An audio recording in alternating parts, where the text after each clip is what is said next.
would be continually be open to the things, to the reality of a brand new creature in Christ Jesus. In living our lives on how God intended it to be, planned by His divine will, in the name of Jesus. I also decree and declare that we be filled with the joy of the Lord and celebration of this life, that there is no any other life better, more better than this one.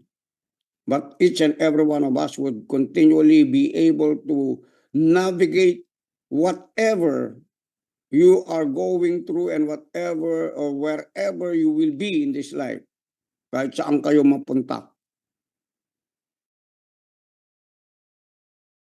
Whatever you were called or assigned to do in this life, you will never lose your faith. In the name of Jesus. Grace be unto you today. Let God use us to be able to extend the blessing, the spirit of unity in the church, into your families, into our communities, into our city, and even into our nation. Let not any voice that divides people, families, relationship, destroy anything that God has started. We speak also, Father God, right now, realization unto every government officials right now, the division of what is going on right now. We pray. Could you pray in the spirit right now for our nation, cities, nation, or Rabatakan and Mayanda? Rabata bagala besino no mama shekeke. Shola mama shekeke. Shola mama sokora kate feke de bikino mahala bakata. Roda bagala mahala bakali mihira begera bayanda braba baba. Raba baba. Raba baba kana mihira bayanda. Rabala bagala bayanda. I decree and declare that all opposing demons against the will of God be bound, be dismissed into the minds of people that are operating in any lies. Expose whatever lies of the devil is in the leadership of our government, Father God, in the name of Jesus. And let the truth of God prevail, since there is no one in authority, O God, that has been given through man without the permission of heaven, in the name of Jesus. All right now, Father God, you are the one who have raised up leaders into the positions of authority, and you are the one who can bring them down. Bring down whosoever, Father God, among our leaders that are not really walking in the will of righteousness towards our nation, to lead the people of our nation into the principles of life, in the name of Jesus. If there are any destructive things, thoughts, words, oh God, that demons are using to demonize people, I pray and I decree, as the people of God, together with the people of God of Powerhouse, your people, in the name of Jesus, united in one spirit, in one accord, that Lord, as we petition right now to the highest heavens in Jesus' name, let anyone, oh God, in your mind, in your heart, just like as the times of David, raise up, Father God, a man, a president, oh God. If there is, Lord, something wrong with our president, we still pray for him. If you're not done with him, continue to work what you have begun in him. And also, Father God, throughout the leaders, the senators, the congressmen, the mayors, Father God, in the name of Jesus, speak to them. Speak to them. Let them know the word of the Lord. Let there be man of God who will speak the oracles as the oracles of God toward government officials in the name of Jesus. As we pray also for our Bishop Edwin Maniti, that he will not be carried away by any voices, but that he will stand for the kingdom of God as we have agreed upon. In the name of Jesus. Hallelujah. Thank you, Jesus. In the name of Jesus. Make him strong and courageous to neutralize whatsoever is going on within the government. And let the government of heaven right now, the government of the kingdom of God, align our government into the government of heaven here on earth. Until the kingdoms, the governments of this earth become the government of our Lord in one lordship. God, in Jesus' name. Father, we honor you right now. And thank you for God's people for widening their perspectives in life. Not just, hindi lang yung mga makasariling, Lord, mga bagay sa kanila. We wanted prosperity for our family members, our cities, our communities, and even our nation. Help us, God. Help us, God. Help us to learn from countries, nations that are in the orderly manner, Father God, of their lifestyle in the name of Jesus. They may not proclaim Jesus, but help us to see the principles that are operating in them, that we are able to adopt them, oh God, here in our nation, in the realm of the physical right now, in the realm of the material now, in the name of Jesus. Be done right now. Everything that I have asked, I decree and declare done, finished in Jesus' name. As we receive, as we take what belongs to us as an heir, a joint heir of Jesus Christ and of the Father and of Jesus right now, by the work, the empowerment of the divine grace by the Holy Ghost towards each and every one of us. And everyone would say, done, done, done. Amen. Okay. So, any sharing? Anyone? Let's magnify, let's do something or extend the topic about what we had yesterday. Any one of you can remember the topic about yesterday? Could you mention it? Refresh your memory.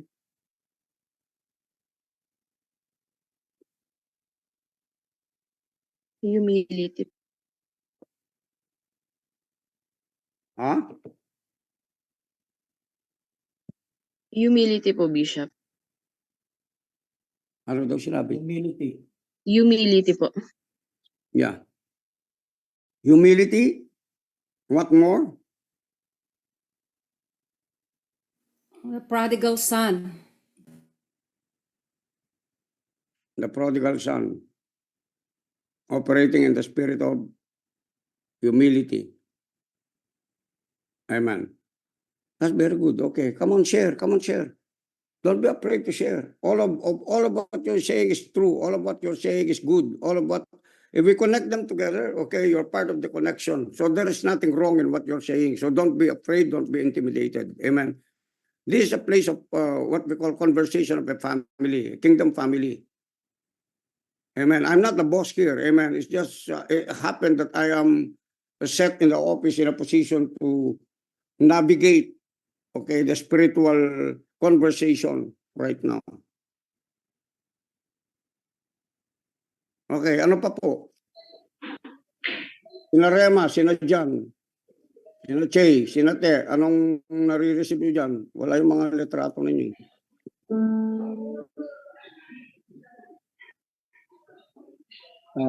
Morning. Sige. Ako po, may continue sharing about sa prodigal son. It reminds me na... May ingay dyan, may ingay. Mayroong instrumento. Sorry po. Nandito po ako sa recreational room ng company namin. Taka lang, lipat ako.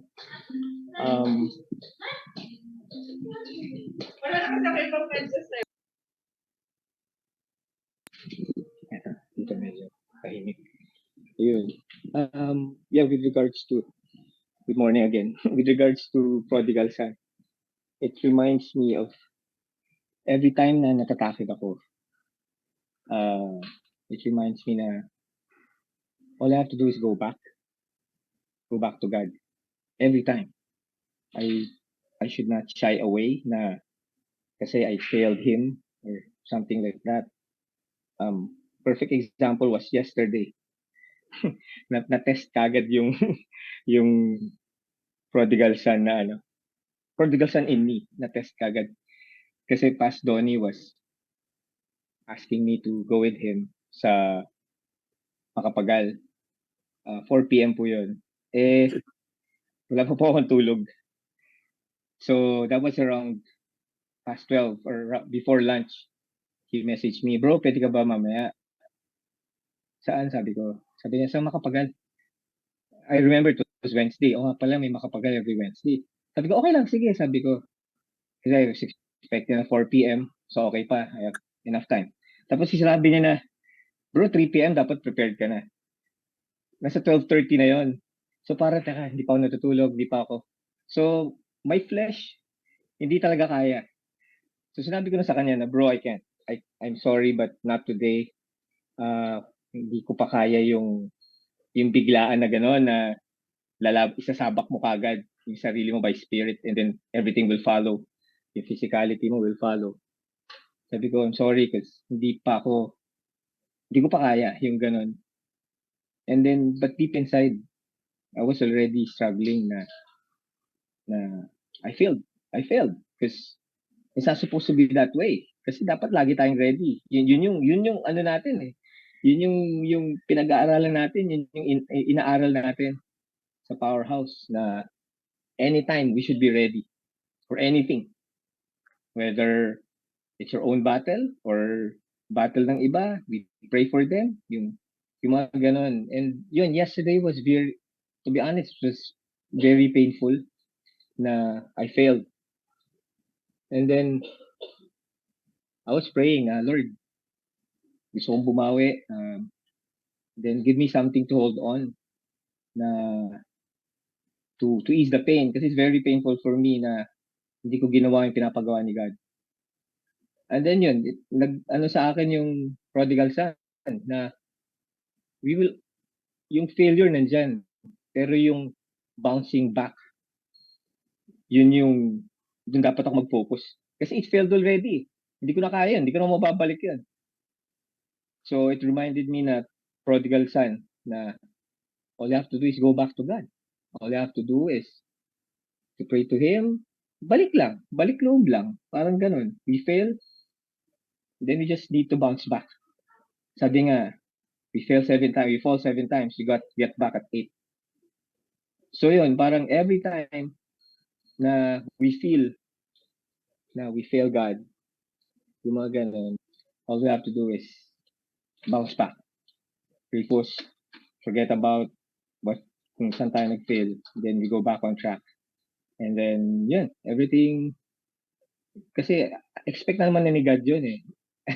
Expect na nila na he will fail on this one. So yun, yun lang, go back to God, never will fail. Yun lang yung sharing ko. Good morning. Amen. It's very prodigal son. We call that attitude of faith. Okay? Attitude of faith.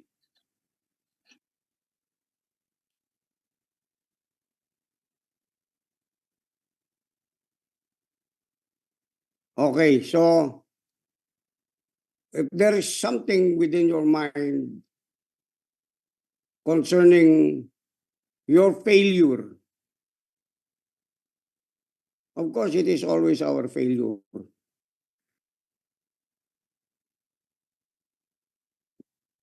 Based doon sa pinili natin. Pero God is not condemning us. You never failed God. You just failed on your choice. Because God is always pleased with the Christ who is in you. That's why you have to return back to your faith in Christ Jesus through the finished work of Jesus. That's how you do it. There is no any other way around. Amen. Are you with me? Makakabawi ka lang, hindi doon sa works mo, makakabawi ka doon sa continuous na faith mo in the grace of God, in the finished work of Jesus. That's where you put your next choice and next decision. Kasi yung kahapon nangyari sa'yo, it was actually a test. It was a test of from the place where you have been able to do things according to your ableness. But the test was in the least of your ableness was not there. But God wanted you to have a breakthrough in your faith in the grace of God, that demand will be supplied by the grace that you have and the God kind of faith. Amen. Now you know. Amen. In case there is an emergency, and it's not you to be condemned by what you have not accomplished by the time when the call was there to be able to meet it. Because there is no temptation. Amen. There is no testing na inalaw ni God sa buhay natin na hindi natin makakayanan. Sigurado yun. Meron. Amen po ba? And then dalawa yan yung tao na ginamit sa'yo, na nagyaya sa'yo, meron din testing sa kanya yon. Ano yun? Disgust or frustration, discouragement. Ngayon kung na-overcome niya yun, then therefore that means to say he leveled up. And not in his faith and understand the grace of God. Are you with me? Dalawa yan It takes two to tango. Like for example, I invited Josh and then Josh said yes. And then probably, and then he said, I cannot come. He was tempted and also tested.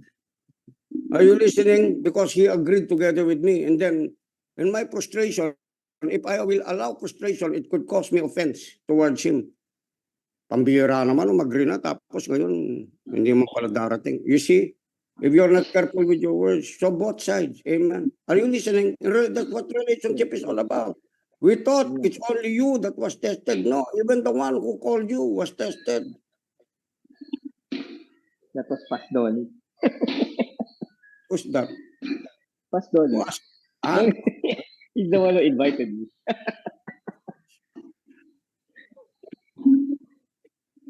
Amen. Amen ba ito? Enjoy lang tayo, no? Magsaya lang tayo kasi hindi dapat very condemning itong mga pinag-aaralan natin. Lessons, these are lessons for greatness, lessons of faith, lessons of grace, lessons of mercy, lessons of kindness, lessons of forgiveness, lessons of true love. Love is applied not when the person is lovable. Love is applied when the person or circumstances seem so unlovable for you to be able to commit to it. That's why in a lot of ways, God is teaching us how to rejoice always. And again, I say rejoice. Pumalpak, hindi pumalpak, okay, hindi nag-okay, it doesn't matter. Are you with me? That's what faith is all about. Amen. Alam po ninyo, yung mga makakabang mukha ninyo, pati kumisan, no? Ako, binabantayan ko yung mukha ko. Pag yung mukha ko pamapangit, sigurado may problema ka. Hindi sa attitude mo, bantayan mo yung mukha mo kasi yung expression ng mukha mo, yan ang binabantayan ng tao. Yan ang tinitignan ng tao. Hindi man yung karga mo, yung itsura ng mukha mo. Intindihan po ba natin? Now, of course, at times, there are times when you are really bent into something, relax muna ako. Medyo tinapi ko yung paa ko. Para masarap. Ayan. You're thinking about a lot of things and sometimes your mind is out of the topic. Your mind is out of, somewhere else. That's why you have to guard your heart, for out of it will really flow the issues of life. Let me tell you how to sharpen Let me ask you a question. What is discernment to you? What is discernment to you? Say something about discernment. Nothing would be wrong. You have something about discernment? Say it. Wow. Pwede. Good morning, Pogies and Magandas. Thank you for joining me. What's the question again? Discernment. What is discernment? I like that question.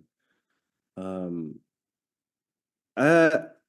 my limited understanding, I really think discernment is recognizing the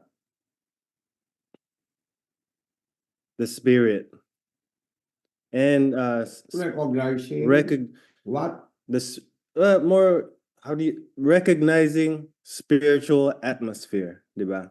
In people, in circumstances, in ourselves, right? So we have the spirit of truth within us, the spirit of Christ, and we can test our atmosphere. We can test people's spirits, right? Whether we have you'll say you have intuition, women's intuition, or just some sort of a feeling like this.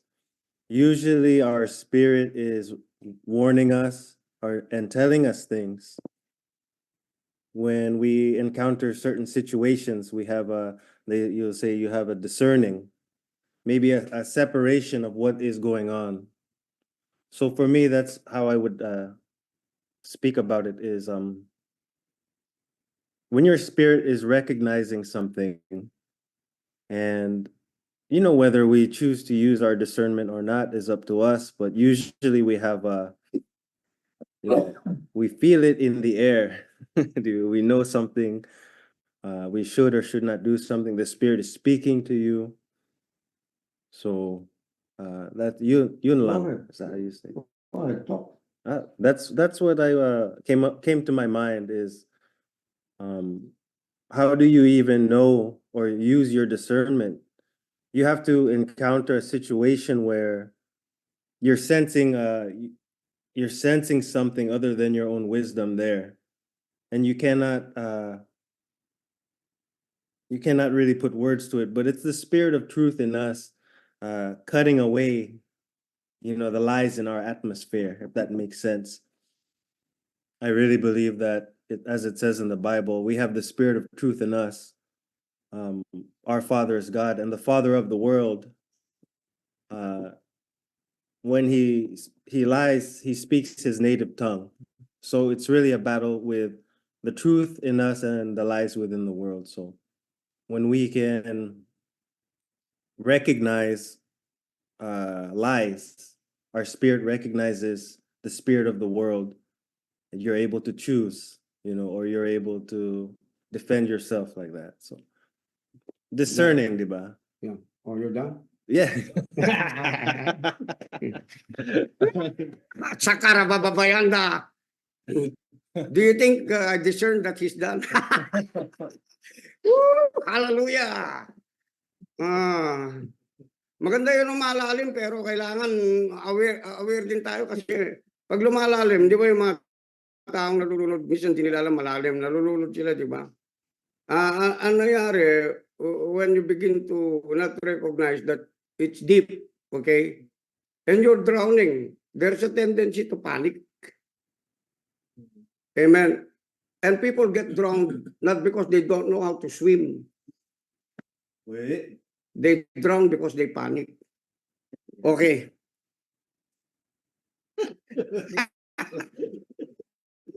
Sakara bababayanda. Hallelujah. Okay. Be cool, my brothers and sisters. Amen. Are you with me? We're serious, but we're having fun in what we're studying. Amen.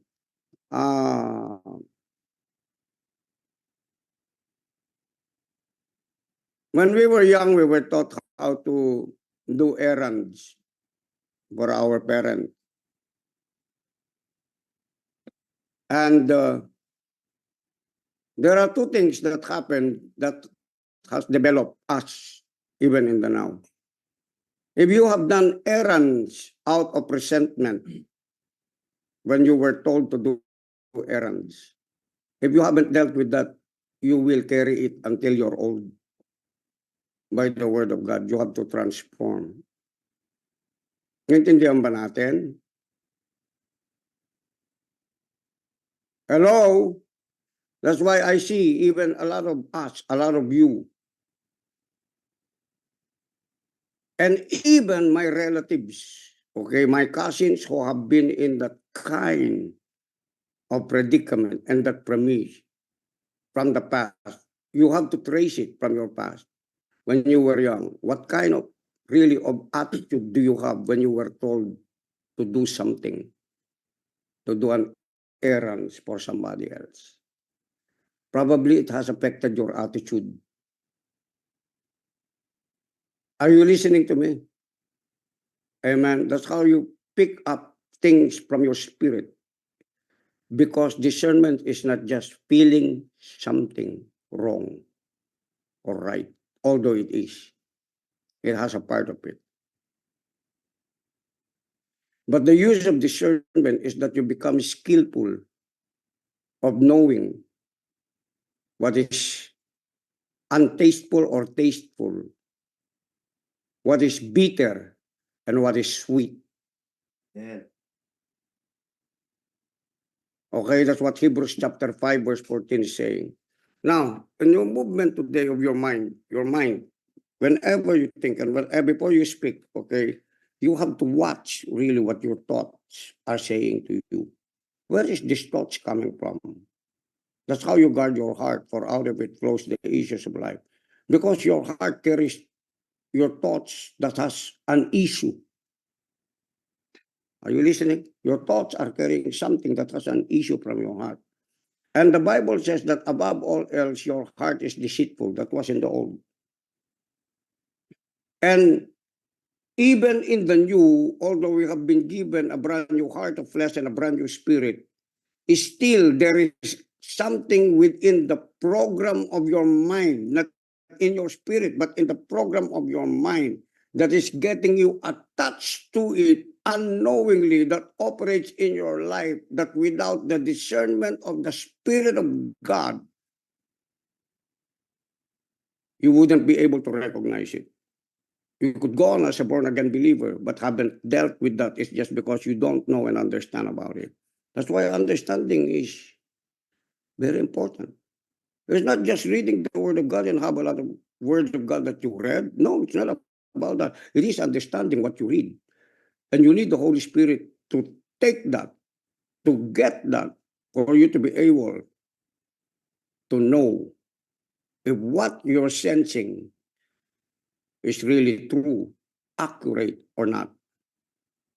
The other thing is the operation of the senses. Okay. Sometimes it's just doubts, but it's good to have healthy doubts that leads to pure discernment. So what is really discernment?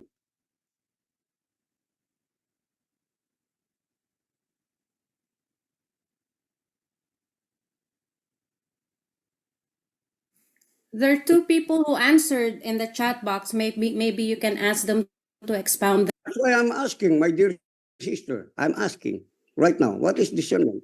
Yeah, Share like it. I said, someone answered in the chat box. Maybe you can Yeah. ask them. I can't see them. Okay. Thank you.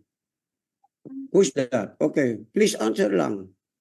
Share Ako sa... po, how I understand discernment po is parang ano siya, Could you put that? Could spiritual, you put that? I want to see that. yeah, it's like an spiritual analysis po. Kasi po, it's non-conforming based on the knowledge of a man, but knowledge with the help of the Holy Spirit. Kasi parang logically kasi parang ang dali lang po natin mag-respond sa mga bagay, but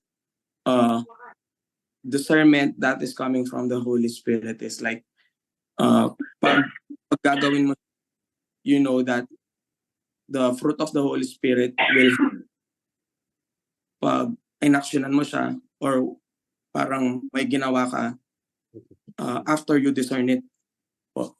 That's how I understand it po. Okay, thank you for that. Thank you for the one that was typed over here. Okay. Ano pa po? Sino pa? Bishop, Yes. sa akin po nag-grow po sa akin ng ang discernment into perceiving, for the other term of perceiving things. Katulad po nung nabanggit nyo kanina, just like what you have said a while ago, when I encounter various testings and trials, especially after hearing the word and keep hearing the word itself put me to test to understand what the word of God is saying, that grows me into my natural realm and spiritual realm, both. And from seemingly sufferings and trials, it produces endurance to me, or it's perseverance. And that perseverance is led me to perceive things from now on. Kaya nga po, pag may kausap ako, it is easy to perceive things to the people na lumalabas sa bibig, yung expression ng mukha, gesture ng katawan, because you knew and understand how it is to be like that before, because you were in their former state as well.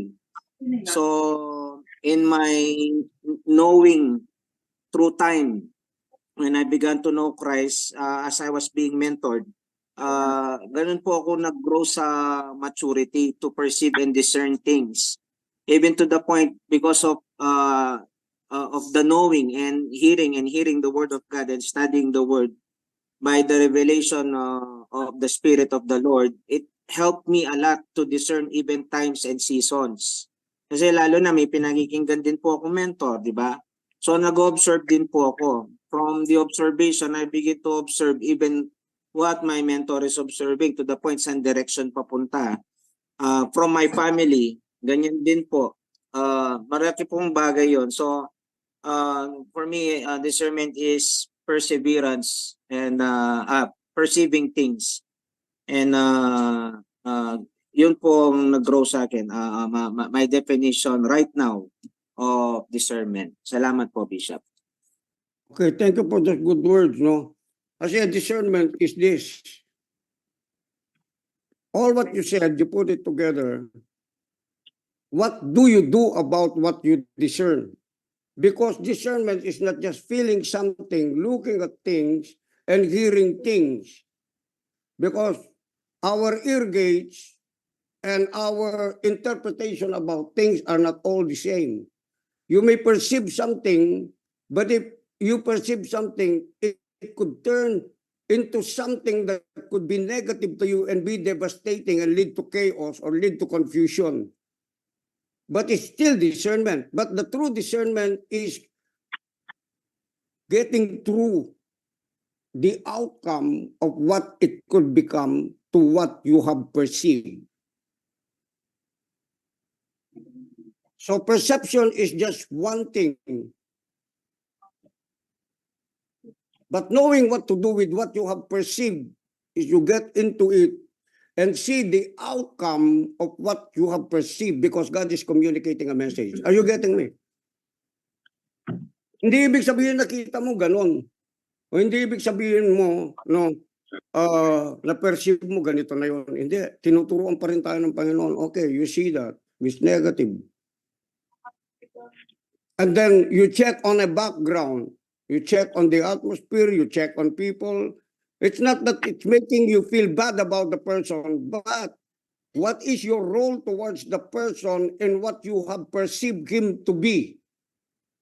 I said to be, not what he has been before, but what is it, your role that you have perceived that person could be, if you will do something about it.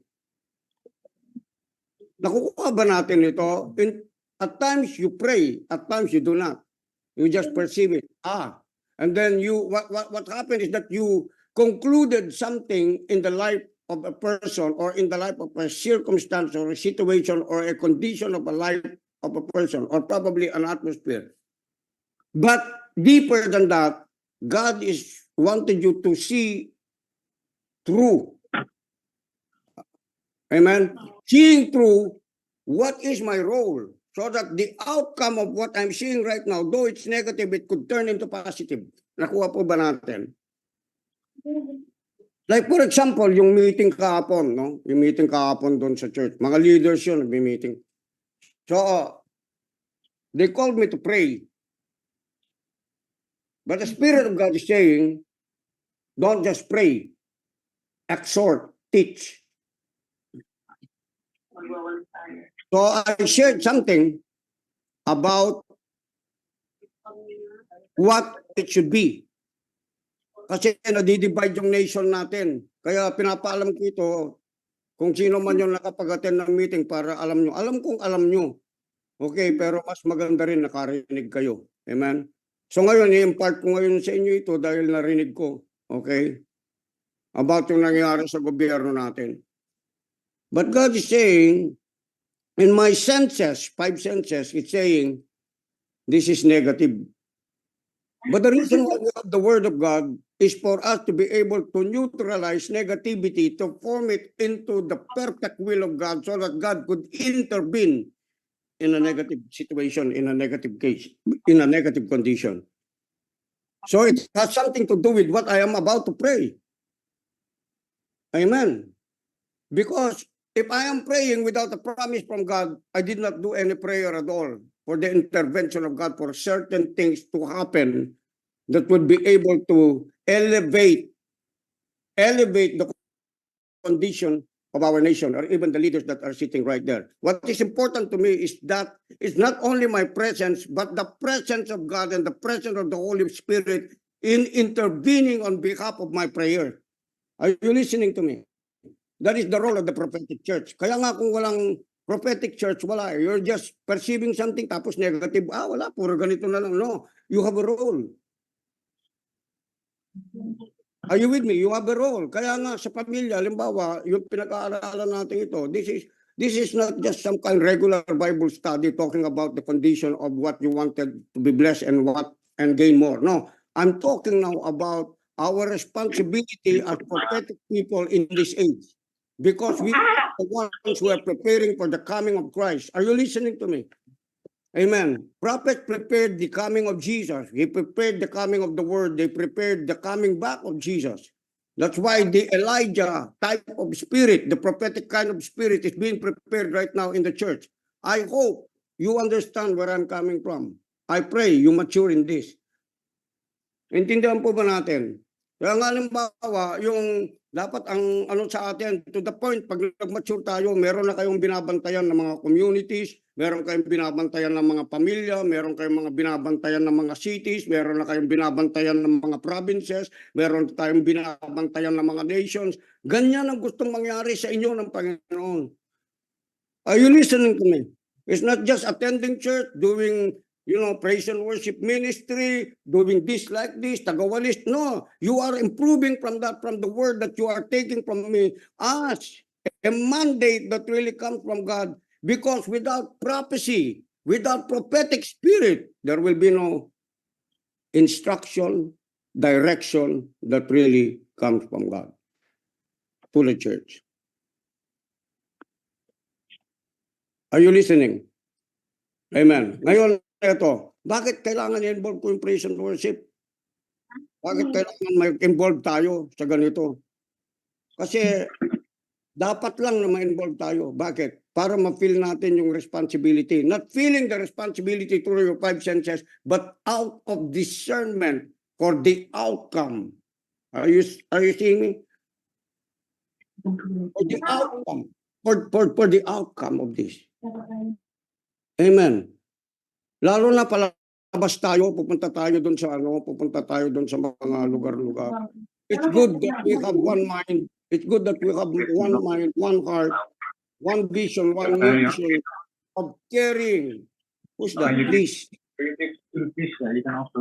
Close it. Please close it first. It's noisy. Han, please close your audio.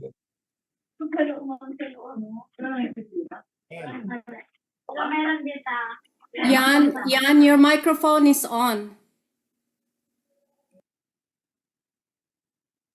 Sorry. There. God is getting us into one mind.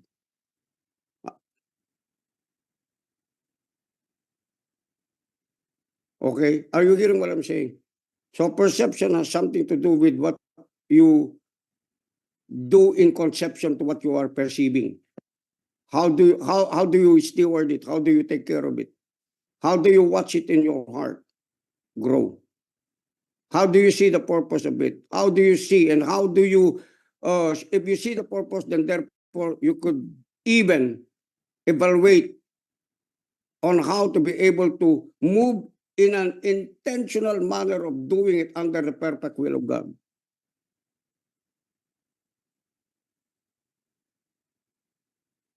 Amen. Hello. And this could happen in your relationship. I talk it in small scale, bigger scale, and then bigger scale on how you're going to narrow it down to your relationship. Paano mo gagawin? Nakukuha po ba natin? Halimbawa, sa loob ng bahay, okay, there is a talk, good conversation. Then suddenly, the good conversation turns out to be a sour conversation. Are you listening to me? What are you going to do with it? Papatulan mo ba yun? Or you're going to move into a high place and a spirit of elevation because you already perceive something that you are not wrestling with flesh and blood, but someone is demonizing the person. What do you need to do? If you need to rebuke the spirit to go and to leave your house and to leave the mind and even to leave your mind para hindi mo patulan, that is the thing that you should be doing. It's one thing to have discernment, it's another thing on how to apply, to use the discernment in going through to be able to usher and fulfill the perfect will of God in certain conditions and situations, circumstances. Amen po ba? Sa loob ng bahay, halimbawa, masayang bigla, tapos biglang parang kakaroon ng bad mood, bad spirit. What do you need to do? Hello? Are you listening to me? That's why you've been taught about how to pray, how to intercede, how to use your authority. Ngayon, if you allow it, it will take its toll, whether you like it or not. You are the bad mood with your husband, you are the bad mood with your wife, you are the bad mood with your child. If you don't deal with it personally, you have to deal with it first personally. Get out of my soul. Stop bothering me because I'm not going to yield to you, bad spirit of resentment. Bad mood. Come on. Bad past. If you don't talk, self-talk to yourself. Listen to me, spirituality is not only talking to God, it's also talking to yourself because you are a spirit. That's what spirituality is all about. Talk to God everything, including sex. Talk to Him about it, including money. Talk to Him about it. Those things that it's taboo, okay, in church, talk about it to yourself, talk about it to God.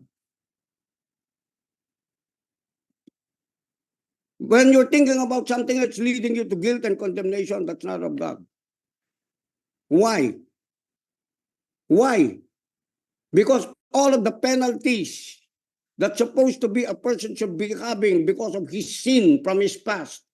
Sin is your past. It's not now. It's not your future. Your now is righteousness of God in Christ Jesus.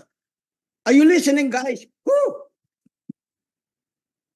That's where you walk in faith in the holiness of Jesus, not in your holiness.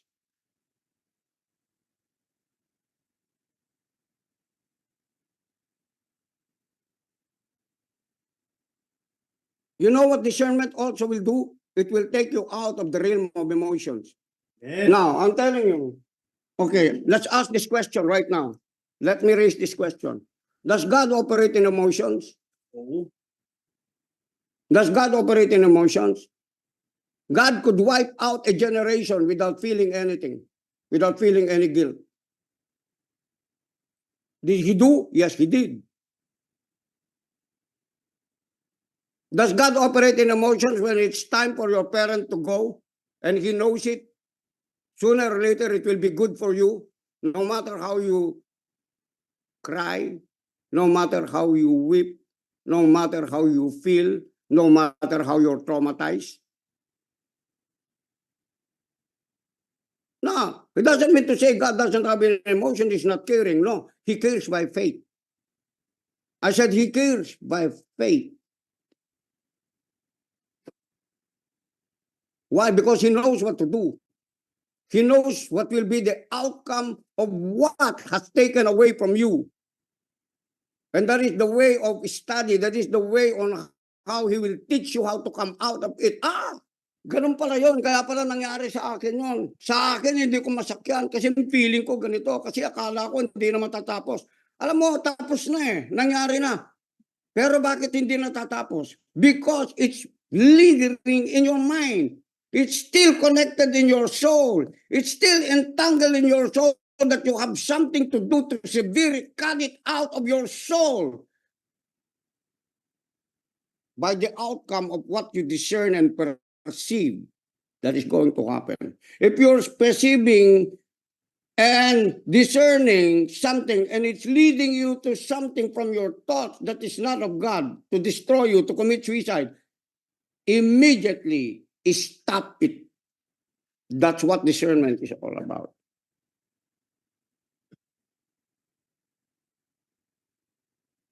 You put it all together, all of what you said, it's there.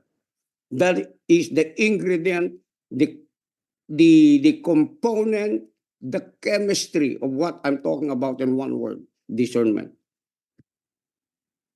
Could you read me Hebrews 5:14?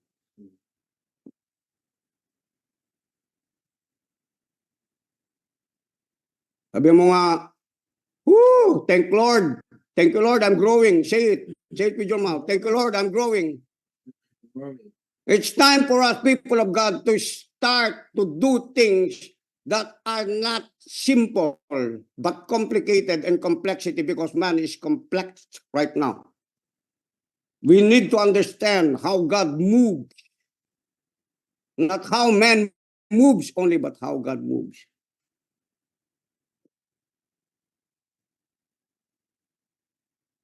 Would you, Yeah, please. 5:14. no, Okay. you, No, no, no. yeah. Atin na yun. Hebrews 5:14 po. Okay, no, wait.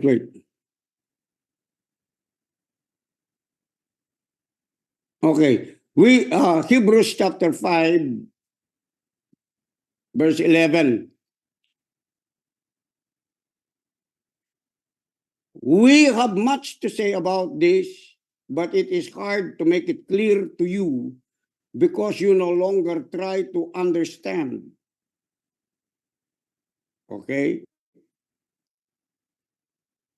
What kind of translation is this, NIV? Could you go to King James Version?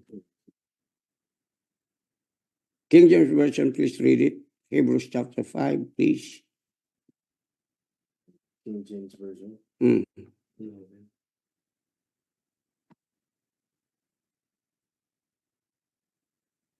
That's why I encourage you, brothers and sisters. I encourage your cell group. Bring them here so that they can mature. Are you with me? Even FRP, young people. Alam nyo, kung kahit meron lang kids, pati mga kids, dapat ganito na ipipid natin. We've got to build up your own family on the premise and the atmosphere of what heaven is all about. Don't baby talk your children. Teach them well. Are you listening to me? That's what the Bible is saying in Deuteronomy. When you wake up, when you go to sleep at night, there are young kids. They are teaching them the word of God. So that when they become old, they would grow into the knowledge of what the word really is saying. Yeah.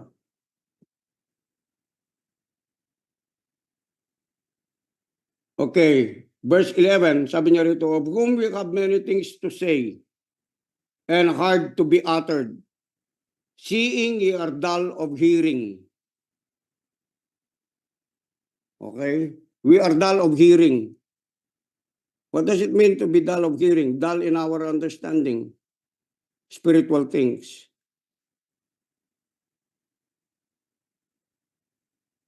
Amen. That's why we are progressing. Why are you progressing? Because we are dull in some things. We need to be sharpened. Are you listening to me?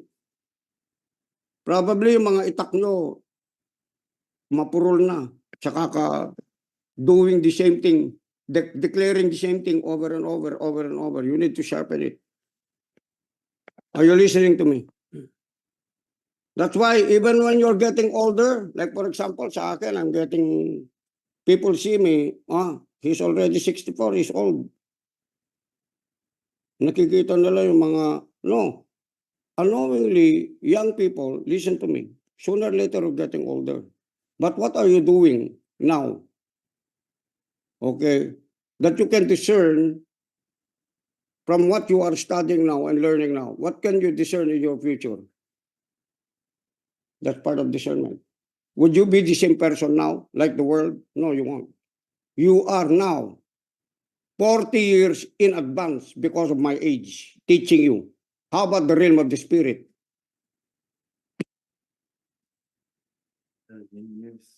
Kahit kamukha mong Kristiyano yan, what you are getting, receiving from me now is not already and cannot already be compared to what others are receiving 40 years, 20 years from now, from what you're learning. Why? Because you're not drinking milk.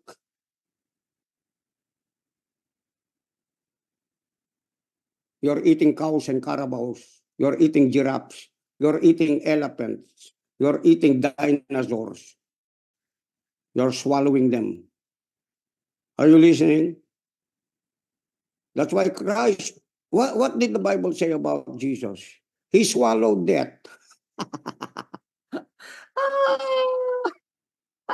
I don't know if I'm causing you to laugh at what I'm saying, but if alam mo minsan yung ano natin, yung kagalakan natin, minsan mababaw, di ba? Si Jesus, the humor of Jesus, he swallowed death. He went to the grave. He went to hell.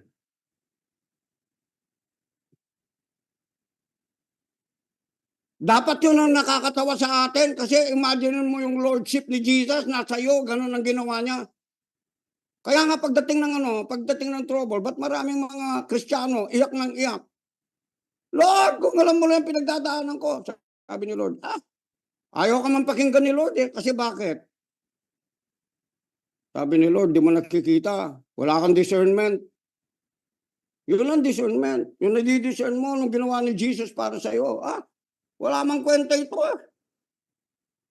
Nag-labor ako buong maghapon, wala mang kwenta ito. Nag-labor ako overtime, overnight, wala man pala.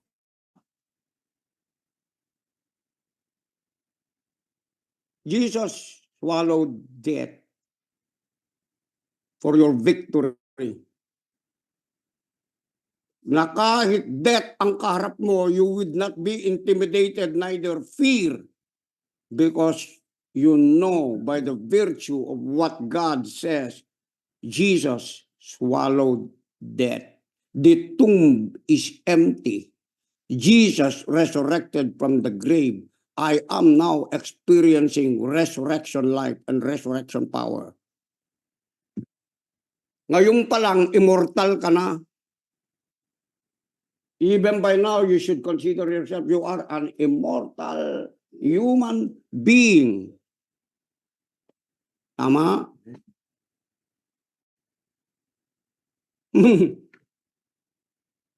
Ewan ko kung meron pa mas matindi sa sinabi ng salita ng Diyos. This is not my words, I'm just repeating it.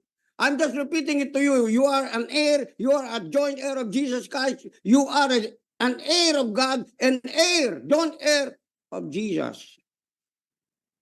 Of the promise. It belongs to you, it belongs to me. Wait, let's go back there. Don't take it out. I'm just taking a piece of it. Why? You're excited? Yeah. I can see laughter in your face. Ah!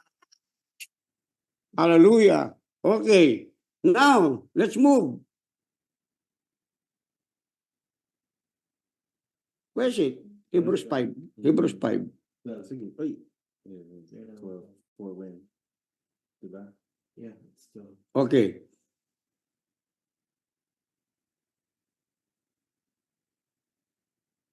Verse 12.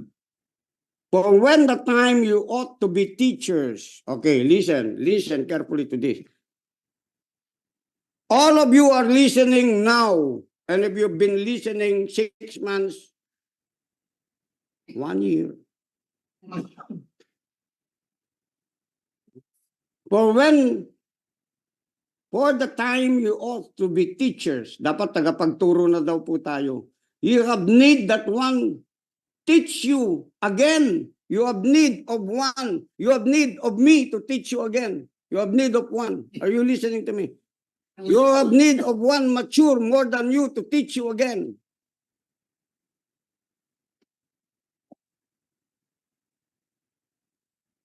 Okay, let's go. Move further. Again, which be the first principles of the oracles of God, and are become such as have need of milk, not of strong meat. Sabi nga, hindi nyo masakyan yung sinasabi ko, sabi na Paul, balik ko kayo sa gatas. You don't understand what I'm saying. This is meat, you're being offended. Let's go back to your cradle and feed you again milk. Gusto mo ba yun? Let's go back to your cradle and put pampers, spiritual pampers again on you. Sabi ni Paul, if you're still offended. Do you want that? Paul is doing a little bit of, medyo kakayaan ng bagarang believer, baluita. He's playing words here. Just pulling them, triggering them to become mature, to think.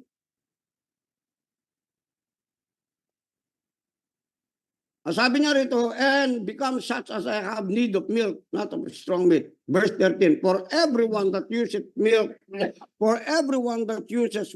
say to me, for everyone that uses milk, I've been told more times open, lagi sinasabi sa akin to. Baka hindi nila maintindihan yung sinasabi mo. Bakit si Jesus, nagsalita ba siya, naintindihan ng lahat ng tao? Come on. That's just man. That's just fear of man. Baka hindi nila maintindihan yung sinasabi mo, umalis yung lahat ng mga tao. I don't care kung 5 lang ang matira. I don't care kung 12 lang yung matira, kamukha ni Jesus. Bakit? At least naintindihan nila at kamukha nila si Jesus. Because I'm not in imitation of any man, no matter who they are. I am in imitation, and that is where our goal is. Just to imitate the mind or the spirit of the mind of God, where the plan, the intentions, the purposes of God is.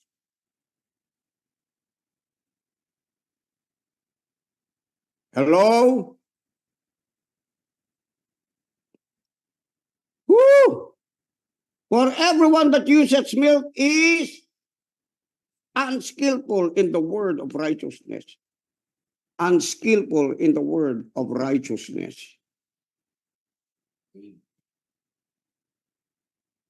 Kaya nga sa atin, di ba, even in babies, we apply it.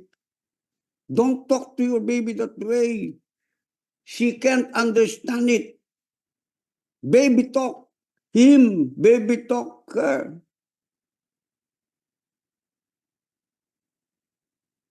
Lumaki na yung baby mo. Hello? Still baby talk yung gusto niya. They don't want responsibility. They don't want to do errands. They don't want to obey. Are you listening to me? Now, whatever they say, okay, in my observance and going to different nations, I have not gone farther, but at least I've seen something. In China, they train their children to do household chores, not to study algebra, geometry, history, literature. I don't care if your children get high grades. Show me how they work in your house. Show me how they obey your errands in the house. Show me how they obey their parents in the house. Hello, Craig. And women too. Husbands too. Are you listening? Ang tindi nga sa algebra. Hindi mo mautusan. Malaki ang ulo. Tama po ba? Utusan mo, mas magaling pa sa'yo. Ang daming sinasagot. Kasi marami nang binasa libro. Tama, head knowledge. Now, it's the same in Japan. Look at Japan. They taught them good manners and right conduct, honor, respect. Where are they? They're greater, stronger nation, though they're small. Look at China. Ang China ngayon, sino yung China ngayon? Kahit ang US hindi na pwede sa China. Lahat mismo ng mga produkto ngayon nasa China na. Kahit yung cellphone, gadget na hawak mo, made in China na yan. Nakikita po ba natin ang ibig sabihin? Where is their strength? They fed them. They fed them with words of righteousness, right living, right conduct. This is actually written to the church, yet the world is benefiting from it. From their leaders who have a spirituality, not religion, but spirituality on how to be able to handle what's getting into their mind, their attitude, and even their character. Spirituality is not going to church, performing things in the church. That is not spirituality, that is religion. Spirituality is how we understand how to live our life in a right way of living that God intended it to be. Tama? Tama? Okay. Ano sabi niya rito? Verse 13, for everyone that useth milk is unskillful in the word of righteousness, for he is a babe. You're not a babe. Sabi mo sa sarili mo, I'm not a babe anymore. Come on, say it. I can handle things. Sabihin mo, I can handle things. I am mature. Amen. You need to confess. When offense is trying, I'm not a babe anymore. Say it to yourself. Are you with me? Hello? If you're not obedient, you say it to yourself, I'm not a disobedient anymore. That's becoming a babe. I am mature in Christ Jesus. I'm not taking any offense because I'm not a babe anymore. Are you listening to me? Amen. Okay, let's go to the word. Be but strong meat. Say it with me, but strong meat. But strong meat. What is strong meat?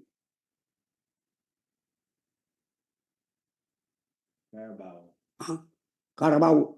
What's strong meat to you? What is strong meat to you? Hard to chew?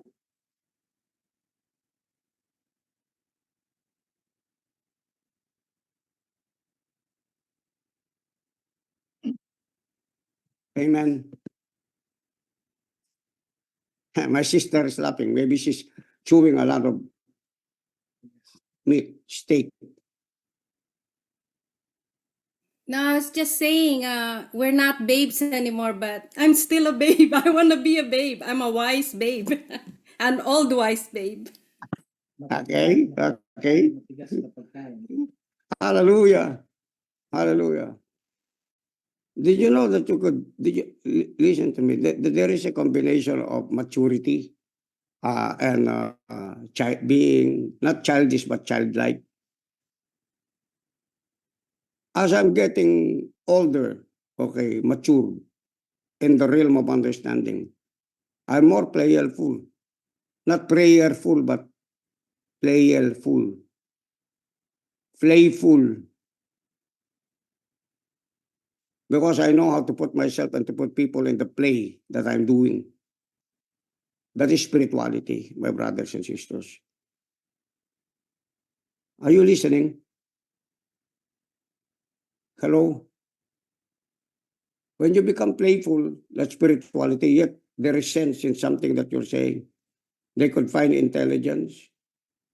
You could find wisdom. You could find counsel. You can even predict your future. That is the basis of what I'm talking about in maturity. I have learned, you can learn. Okay, but strong meat belongs to them that are full age, maturity, full age of who? Full age who? Where? Full age where? Full, you have received the fullness of Christ. We're going there, you're going there. Kahit lahat ng pinagdadaanan mo, kahit ano pa sabihin ng tao, masama yung pinagdaanan mo, you're going to that full age of Christ, the maturity of the mind of Christ. Lahat ng pinagdadaanan mo, matetest yung relationship mo, matetest yung isip mo, matetest yung heart mo. Kung ganito ka lang nagdedepende, sa ganyan ka lang nagdedepende, is bringing you into the fullness of that Christ. The totality of our life right now is in the imitation of who He is in us and us in Him. But strong meat belongs to them that are mature or full age, even those who by reason of use, let's say reason of use, say it with me, reason of use, have their senses exercised to discern both good and evil. When you are a discerning person, you can use everything, including your five senses. Above your five senses, that is where you finally see things through by discernment of what outcome would you want from what you are seeing in temporal condition, temporal situations. It's now up to you. That is what discernment in maturity is all about. Nakita mo para negative, pero you have already something from within the inside of you by the mind of Jesus. It's not gonna be that way. You're gonna pray. You're gonna decree. You're gonna reverse that thing into a blessing. You're gonna reverse that disfavor into my favor. You're gonna reverse the curse into my blessing. You're gonna reverse that situation. You're gonna reverse from where you have fallen to get back many times because you're not an unrighteous person. You are a righteous that falls 7 times yet rises up again.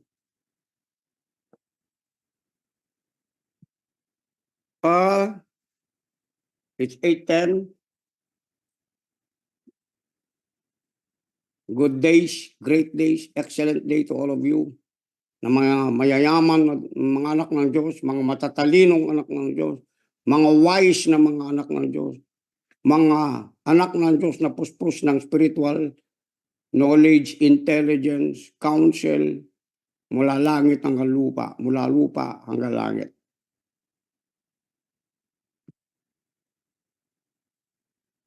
You're blessed. You're blessed. Yeah. Hallelujah. Thank you sa response ng mga heart ninyo. No? Yung mga iba, wala mang response. Para gumanado naman yung tagapagturo nyo, marunong kayo mag-respond dapat. Kailangan meron kayo mga ganyan. Di ba? Okay. Woo! Hallelujah. Lovely people of God. Amen. Spirit, soul, and body. Hindi lang puro spiritual. Tapos ang papayat, ang tataba. Nakashape pa sila ngayon. Amen. Okay. Let's do this. All of you do that. Yan. Di ba? Yung isa kain ng kain. Okay? I'll see you again tomorrow. Love to see you. At mamaya pala. Okay. Now we're Thank you gonna po, worship. Bishop. Yes. Now we're gonna worship God in spirit and in truth. Amen? Okay. I'll see you. I'll see you. See you po. Thank you. Bishop. Thank you, Bishop. Thank you po, Bishop. Mitch, Rems. Love you Thanks, guys. Ate Ray. Thank you po. Hello po. About